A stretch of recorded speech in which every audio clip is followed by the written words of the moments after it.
In 2008, you have this experience where you died. What actually happened? Well, I was having chest pain. I went to see the doctor to have it checked out, and she basically took ECG tests and said, just take it easy for a while.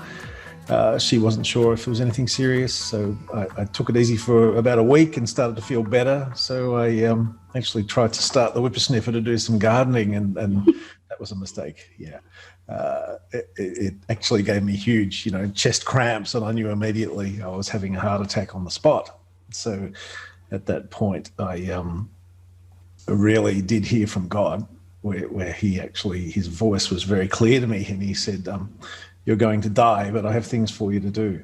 Wow. Which was quite an interesting statement, yeah, at that point. Right. And was that like look, I understand myself how to hear the voice of God, or I know how I hear the voice of God. What was that like? Was it a strong impression? Was it audible? How would you describe that? Well, if it wasn't audible, it was the closest thing I've ever heard to the audible voice of God. It was very loud and very clear, and it left me in no doubt who was speaking. It was very commanding. And I just said, okay, whatever you say. And he actually said to me, look, go inside, pack a bag, call an ambulance. You're going to need to do this. So I did those things. And the ambulance arrived probably 15 or 20 minutes later, I guess. And poor ambulance operator, it was his first day on the job, a junior guy. So he, prepped me for the trip to hospital to check out my chest condition, which they weren't really sure if it was a heart attack or what was going on. And they treat you with morphine and nitroglycerol, which they did, and put me in the ambulance and took me away. And on the way, he said, look, I'll give you a little more morphine just to bring your blood pressure down.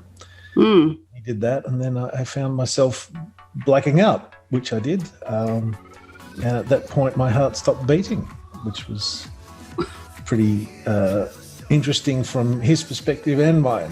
Yeah.